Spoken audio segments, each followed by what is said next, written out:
കനകമലയുടെ വലിയ പുണ്യമായ പ്രിയപ്പെട്ട കാർമലി അമ്മയുടെ സ്നേഹസ്മരണയ്ക്ക് മുമ്പിൽ പ്രണാമം.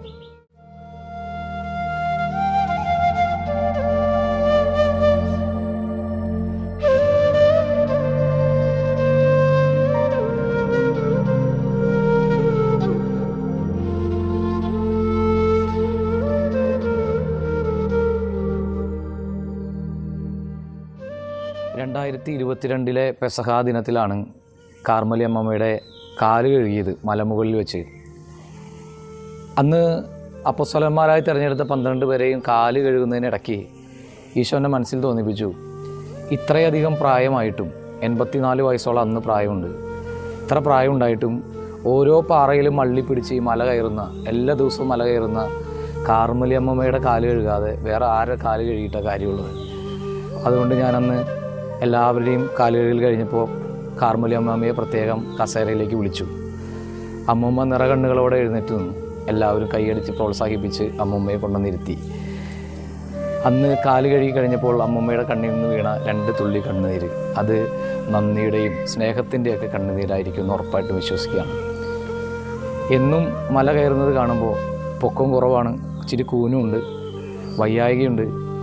അമ്മൂമ്മയെ ഞാൻ കാർമലി അമ്മൂമ്മയെ എന്ന് വിളിക്കുമ്പോൾ ഉടനെ തന്നെ അമ്മൂമ്മ നിവർന്ന് എന്നെ നോക്കിയിട്ട് പറയുന്ന ഒറ്റ കാര്യമുള്ളൂ, അച്ഛാ എനിക്ക് വേണ്ടി പ്രാർത്ഥിക്കണം. എന്നും അമ്മൂമ്മയ്ക്ക് വേണ്ടി പ്രാർത്ഥിച്ചിരുന്നു. കനകമല മുത്തപ്പൻ്റെ സന്നിധിയിൽ കയറി അവിടെയുള്ള കരടും സാധനങ്ങളൊക്കെ പറക്കി വെടുപ്പാക്കി അടിച്ചു വാരുന്ന കാർമലി അമ്മൂമ്മയുടെ മുഖമാണ് ഇന്നും മനസ്സിലുള്ളത്. ഈ ലോകത്തോട് ഇന്ന് യാത്ര പറഞ്ഞുവെങ്കിലും അമ്മൂമ്മയുടെ സജീവ സാന്നിധ്യം ഈ കനകമലയിൽ നിറഞ്ഞു നിൽക്കുമെന്ന് ഞാൻ വിശ്വസിക്കുകയാണ്. തിരുസഭ അമ്മൂമ്മയെ വിശുദ്ധയായിട്ട് പ്രഖ്യാപിക്കുകയോ ഇല്ലയോ എന്ന് എനിക്ക് അറിഞ്ഞുകൂടാ. പക്ഷേ എൻ്റെ കണ്ണിൽ അമ്മൂമ്മ ഒരു വിശുദ്ധയാണ്. കർത്താവിൻ്റെ സന്നിധിയിൽ സന്തോഷത്തോടു കൂടിയിരിക്കുന്ന വലിയൊരു വിശുദ്ധ. അമ്മൂമ്മയ്ക്ക് വേണ്ടി നമുക്ക് പ്രാർത്ഥിക്കാം. അമ്മൂമ്മയോട് മധ്യസ്ഥം പ്രാർത്ഥിക്കാം. തീർച്ചയായിട്ടും കർത്താവിൻ്റെ സന്നിധിയിൽ നമുക്ക് ഓരോരുത്തർക്കും വേണ്ടി ഈ അമ്മൂമ്മ പ്രാർത്ഥിക്കും. കനകമല കയറാൻ വരുന്നവർക്ക് താങ്ങായി ഈ അമ്മൂമ്മയുടെ പുണ്യാത്മാവ് ഇവിടെ ഉണ്ടാകുമെന്നാണ് എൻ്റെ ഒരു വിചാരം. കർത്താവ് അതിനനുവദിക്കട്ടെ എന്ന് പ്രാർത്ഥിക്കുന്നു.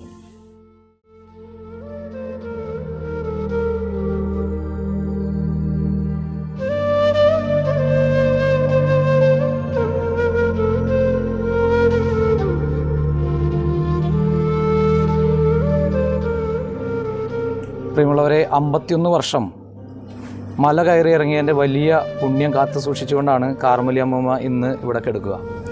നമുക്കെല്ലാവർക്കും വലിയൊരു മാതൃകയായിട്ടാണ് അമ്മൂമ്മയുടെ ജീവിതം കടന്നുപോയത്. അതിരാവിലെ ഉണർന്ന് വിശുദ്ധ കുർബാനയ്ക്ക് എത്തിച്ചേരണം എന്നുള്ള വലിയ ആഗ്രഹം, വിശുദ്ധ കുർബാനയിലും മലമുകളിലെ മുത്തപ്പൻ്റെ സന്നിധാനത്തിലും ജീവിതത്തിൻ്റെ ഏറിയ പങ്കും ചെലവഴിച്ച് കടന്നു പോകുന്ന ഈ കാർമലി അമ്മയുടെ ആത്മശാന്തിക്ക് വേണ്ടി നമുക്ക് പ്രാർത്ഥിക്കാം. ഒപ്പം അമ്മമ്മയുടെ മധ്യസ്ഥം നമുക്ക് പ്രാർത്ഥിക്കാം. ഉറപ്പായിട്ടും സ്വർഗരാജ്യത്തിലായിരിക്കും. നമുക്ക് വേണ്ടി, കുടുംബത്തിന് വേണ്ടി, ഇവിടുത്തെ മക്കൾക്ക് വേണ്ടി, ഇടവകയ്ക്ക് വേണ്ടി, മല കയറുന്നവർക്ക് വേണ്ടി പ്രത്യേകമായും അമ്മ മധ്യസ്ഥം വഹിച്ച് പ്രാർത്ഥിക്കുമെന്നുള്ള കാര്യം ഉറപ്പാണ്. ദൈവത്തിൻ്റെ തിരുമുഖത്തിന് ദർശിക്കാനുള്ള വലിയ ഭാഗ്യം ലഭിച്ച ഈ അമ്മയ്ക്ക് വേണ്ടി പ്രാർത്ഥിക്കാം. അമ്മയുടെ ആ സുഹൃതങ്ങളും മാതൃകയും നമുക്കെല്ലാവർക്കും അനുകരിക്കാനും പ്രത്യേകം പരിശ്രമിക്കാം.